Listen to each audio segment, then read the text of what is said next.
भारत माता का मंदिर यहाँ, समता का संवाद जहाँ, सबका शिव कल्याण यहाँ है, पावे सभी प्रसाद यहाँ। जाति धर्म या संप्रदाय का नहीं भेद व्यवधान यहाँ, सबका स्वागत सबका आदर, सबका सम सम्मान यहाँ। गुड मॉर्निंग क्लास, कैसे हैं आप सब? स्वागत करते हैं आपका हम इस सेशन में। आज हम आप लोगों के लिए लेकर आए हैं यूपी बोर्ड कक्षा 10 हिंदी विषय के काव्य खंड के अंतर्गत संकलित भारत माता का मंदिर यहाँ, इस कविता के पद्यांशों की व्याख्या। देखिए, यह पद्म भूषण सम्मान से सम्मानित साकेत जैसे महाकाव्य की रचना देने वाले मैथिली शरण गुप्त जी द्वारा रचित है। इसमें गुप्त जी ने संपूर्ण भारत भूमि को भारत माता का मंदिर बताते हुए उसकी विशेषताओं का वर्णन किया है। अनेकता में एकता, राष्ट्र प्रेम की भावना आपको इस कविता में दिखेगी। समस्त भारतवासियों का भाई बहन के रूप में वास्तविक चित्रण भी आपको इसमें प्राप्त होगा। संपूर्ण भारत देश का एक घर के रूप में सुंदर चित्रण यहाँ पर किया गया है। इसकी भाषा खड़ी बोली है, इसका छंद मुक्त है, इसे गेय पद भी आप कह सकते हैं। इसमें अनुप्रास, रूपक, पुनरुक्ति प्रकाश जैसे अलंकार आपको प्राप्त होंगे। रस इसमें शांत है। तो चलिए शुरू करते हैं आज का ये सेशन। मैथिली शरण गुप्त जी लिखते हैं कि भारत माता का मंदिर यहाँ, समता का संवाद जहाँ, सबका शिव कल्याण यहाँ है, पावे सभी प्रसाद यहाँ। जाति धर्म या संप्रदाय का नहीं भेद व्यवधान यहाँ, सबका स्वागत सबका आदर, सबका सम सम्मान यहाँ।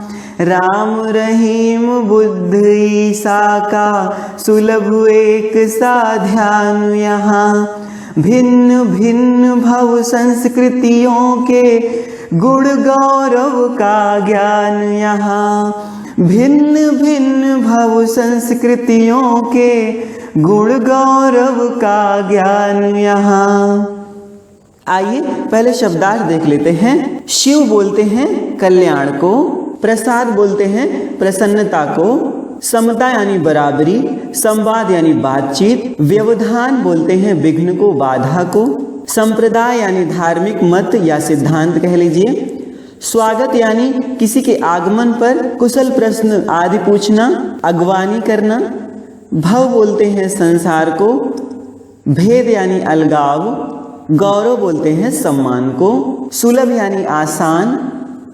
तो मैथिली शरण गुप्त जी इन पंक्तियों में अपने देश को भारत माता का मंदिर बताते हुए कहते हैं कि भारत माता का यह ऐसा मंदिर है जिसमें समानता की ही चर्चा होती है, यानी सभी धर्म संप्रदाय जाति सब एक समान है, किसी में कोई अंतर नहीं है। इसी की बात यहाँ होती है, इसी का संवाद यहाँ होता है।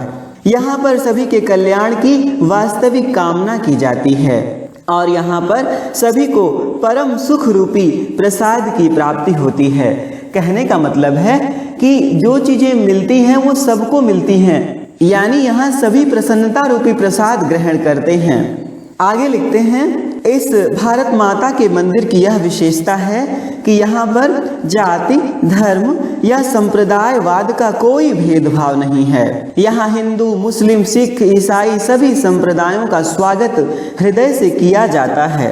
यानी इस मंदिर में ऐसा कोई व्यवधान या समस्या नहीं है कि कौन किस वर्ग का है, सभी समान है, सभी का स्वागत है और सभी को बराबर सम्मान है। कोई किसी भी संप्रदाय को मानने वाला हो, चाहे वह हिंदुओं के इष्ट देव राम हो, मुस्लिमों के इष्ट रहीम हो, चाहे बौद्धों के इष्ट बुद्ध हो, चाहे ईसाइयों के इष्ट ईसा मसीह हो, यानी इस मंदिर में सभी को बराबर सम्मान है, सबका आदर, सबका स्वागत, सबका सम सम्मान यहाँ। यानी इस देश में जो स्थान राम का है वही स्थान रहीम का, बुद्ध का और ईसा मसीह का भी है। सभी के स्वरूप का बराबर बराबर चिंतन किया जाता है यहाँ, सभी की ही बराबर पूजा की जाती है। इस भारत में भिन्न भिन्न संस्कृतियों के बारे में सभी लोगों को बताया जाता है और उन सभी संस्कृतियों के प्रति, उन सभी संप्रदायों के प्रति आदर और सम्मान का भाव रखने के लिए उन्हें प्रेरित किया जाता है, उनका सम्मान करने के लिए उन्हें प्रेरित किया जाता है। यानी अलग अलग संस्कृतियों के जो गुण हैं, जिनके द्वारा संपूर्ण संसार के भेद को अलग अलग रूपों में संचित किया गया है, वे सभी इस भारत माता के मंदिर में एकत्र हैं। यानी भारत माता के इस पावन मंदिर में संपूर्ण संस्कृतियों का समावेश है। कहने का भाव यह है कि चाहे कोई भी देश हो, सभी के अपने अपने अलग अलग धर्म, अलग अलग संप्रदाय, अलग अलग सिद्धांत एवं अलग अलग पवित्र स्थल होते हैं, किंतु हमारा भारत देश एक ऐसा पवित्र तीर्थ स्थल है जहाँ निवास करने वाला प्रत्येक प्राणी सभी धर्मों को मानने वाला तथा सबको समानता के भाव से समझने वाला होता है। हमारे देश में अनेकता में एकता है। वसुधैव कुटुंबकम इसकी भावना है। वसुधैव कुटुंबकम का मतलब है संपूर्ण धरती ही अपना परिवार है। देखिए इसमें अनुप्रास अलंकार आप देख ही रहे हैं, भिन्न भिन्न में पुनरुक्ति प्रकाश अलंकार प्राप्त हो रहा है और रूपक अलंकार भी आपको इसमें दिख रहा है। चलिए और आगे चलते हैं। नहीं चाहिए बुद्धि बैर की, भला प्रेम का उन्माद यहाँ, सबका शिव कल्याण यहाँ है, पावे सभी प्रसाद यहाँ। सब तीर्थों का एक तीर्थ यह, हृदय पवित्र बना ले हम। आओ यहाँ अजात शत्रु बन, सबको मित्र बना ले हम। रेखाएं प्रस्तुत हैं, अपने मन के चित्र बना ले हम।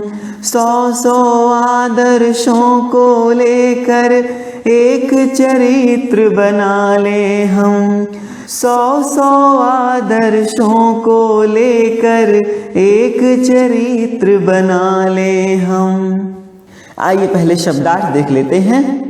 प्रेम का उन्माद यानी अत्यधिक अनुराग, अत्यधिक प्रेम। बैर बोलते हैं दुश्मनी को। अजात शत्रु यानी जिसका कोई शत्रु ना हो, यानी शत्रुहीन कह लीजिए। तो मैथिली शरण गुप्त जी कह रहे हैं कि हमें ऐसी उन्नति कदापि अच्छी नहीं लगती जो ईर्ष्या से युक्त हो। यानी हम उन्नति तो करें लेकिन दूसरों से ईर्ष्या करते रहें, दूसरों से जलन रखते रहें, ऐसी उन्नति हमें कदापि नहीं चाहिए। इस भारत माता के मंदिर में सबके कल्याण और प्रेम का अत्यधिक अनुराग भरा पड़ा है। यानी कह लीजिए कि हमारे इस देश में असीम प्रेम और मानवता की भावना विद्यमान है। हमको किसी से दुश्मनी की आवश्यकता नहीं है।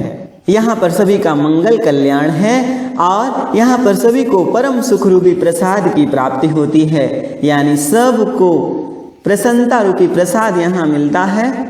आगे कह रहे हैं कि यह भारत माता का मंदिर सभी तीर्थों में उत्तम तीर्थ है, क्योंकि यह किसी एक संप्रदाय या किसी धर्म से जुड़ा नहीं है। मैथिली शरण गुप्त जी भारत देश को सभी तीर्थों का तीर्थ कह रहे हैं और हमें अपने मन को शुद्ध बनाए रखने के लिए प्रेरित कर रहे हैं। कहने का मतलब है कि क्योंकि इस भारत देश में सभी तीर्थों का समावेश है, इसलिए इन सभी तीर्थों का भ्रमण करके हम अपने हृदय को पवित्र बना लें। यह ऐसा पवित्र स्थान है जहाँ पर कोई किसी का शत्रु नहीं है, सभी अजात शत्रु हैं। यानी समस्त देशवासियों से कवि अनुरोध कर रहे हैं कि हमें शत्रुहीन बनना है और सभी से मित्रता का व्यवहार करना है। यहाँ पर रेखाओं के रूप में कल्याणकारी कामनाओं के, कल्याणकारी इच्छाओं के चित्रों को उभार कर उनको साकार रूप देकर हम अपने मनोभावों को पूर्ण कर लें। यानी जैसे रेखाओं के माध्यम से तमाम तरह के अच्छे अच्छे चित्र बन जाते हैं, वैसे ही हम अपनी जो हमारी कामनाएं हैं जो रेखाओं के रूप में हैं, उनको हम एक साकार रूप देकर अपने मनोभाव को पूर्ण करें। अर्थात ये भारत माता का मंदिर ऐसा पवित्र स्थल है जहाँ ईर्ष्या द्वेष तनिक भर भी नहीं है। गुप्त जी आगे कहते हैं कि हमारे सामने देश में समानता, आपसी सौहार्द आदि गुण प्रस्तुत हैं। इन्हीं सद्गुणों को हम अपनाते हुए अपने भविष्य का निर्माण करें तो अति उत्तम है। गुप्त जी आगे कहते हैं कि भारत में बहुत सारे महान व्यक्ति हुए, जैसे सुभाष चंद्र बोस, रविन्द्रनाथ टैगोर, भगत सिंह, महात्मा गांधी आदि, जिनके आदर्शों पर चलकर समस्त भारतवासियों को अपना चरित्र निर्माण करना चाहिए। यानी इन तमाम तरह के लोगों, यानी 100 आदर्शों को लेकर, यानी उन बहुत सारे महान व्यक्तियों के आदर्शों को लेकर अपने एक हृदय में उतारने से हम अपने चरित्र को पवित्र बना सकते हैं। यानी ऐसे पावन मंदिर में बसकर हम अपने जीवन को धन्य बना सकने में सफल होंगे।